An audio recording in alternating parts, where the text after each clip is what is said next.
Hey, what's up, ladies and gentlemen? How you doing? It's America's Credit and Finance Drill Sergeant, the Rough Rev, otherwise known as King Bay.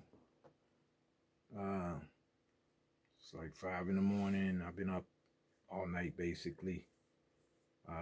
Another sleepless night. I've had a few of those, more than a few of those since my mom passed a little over a year ago. But I think I might as well do something constructive with it. I wanted to talk about something that I have been really discussing with people off and on for the last couple of years. I even discussed it, ironically, talked about it in my video from Cali a couple months ago when I was in Cali, Colombia.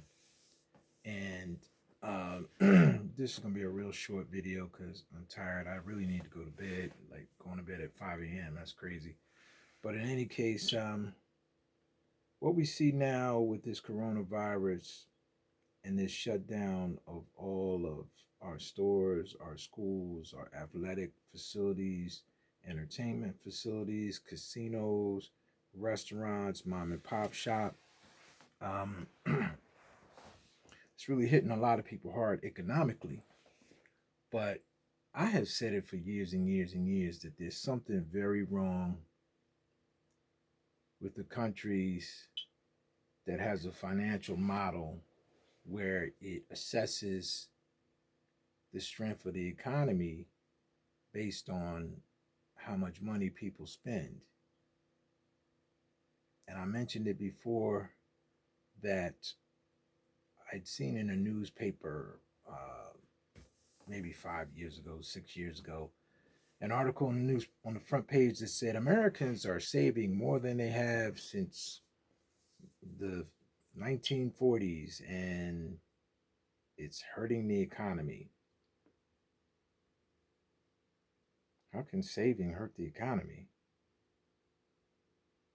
And it occurred to me that their economy and your economy are two totally distinctly different things. Saving money is great for your economy. It is.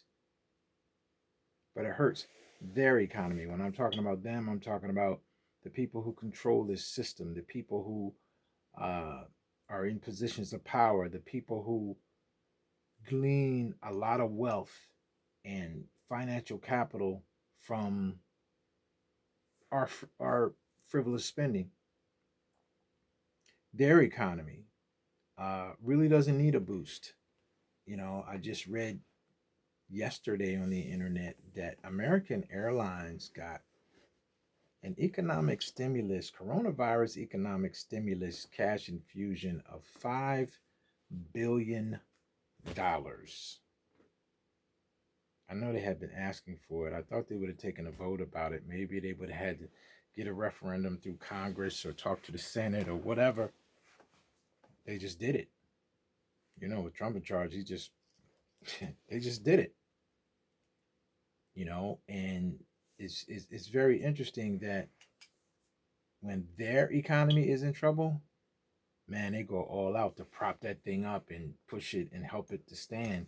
But when your economy is in trouble, they could care less. So, um, I just think it's something very wrong with a country whose whole financial model is spent on is based on consumer spending. Like, what about infrastructure? What about industry? What about manufacturing? What about all these things that used to keep our country strong? And I heard Mark Cuban say it in an interview tonight. It was interesting. I saw him on a news program, and he mentioned something that I've talked about before. That America used to what made America strong was that we were a nation of entrepreneurs. We were trappers, we were fishermen, we were, blacksmiths, we were builders, we were, cattlemen, we were horsemen, we were, astrologers, scientists, architects, you know, whatever. And that's what made America strong. That's what made the economy grow. There weren't a lot of taxes, there wasn't a lot of restrictions. And there was a lot of expansion when these small business people created jobs and opportunities for others, and they fed their families and so forth and so on. The economy grew and it exploded. It was based on entrepreneurship. And I believe this whole reset now, we need to really think about their economy versus our economy. Um, right now, you know, they're giving each other these bailouts. They're giving each other this economic stimulus, billions of dollars, and they're giving the consumers $1,000. A buddy of mine called me this morning, excited. Hey man, they just put $1,700 in my bank account. Well, happy for you, but that's not. Excuse me, that's not going to change. Like, hey, here again, it's 5:30 in the morning. Y'all forgive me, but I want to say that we need to begin to build our own economies, folks. We need to have an economy, our economy, that's not tied to their economy.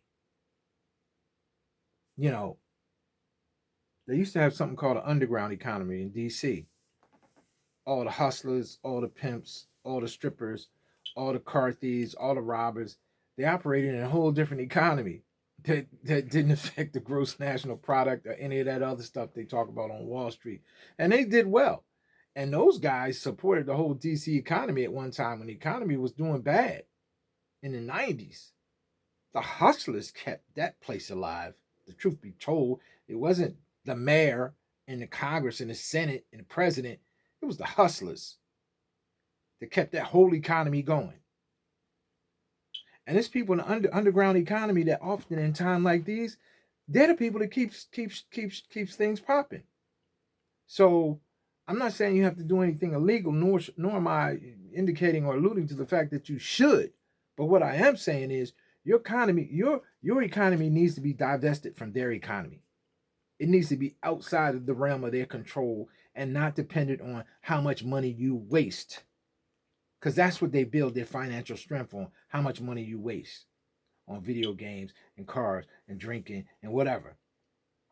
And if these airlines go out of business, good. They need to let them go out of business. There's something wrong with people who make billions of dollars for years and years and years and then have a bad month and we need help. Screw you. The American consumer's been catching hell all along. Nobody offered him $1 billion bailout. So guess what? It's time for us to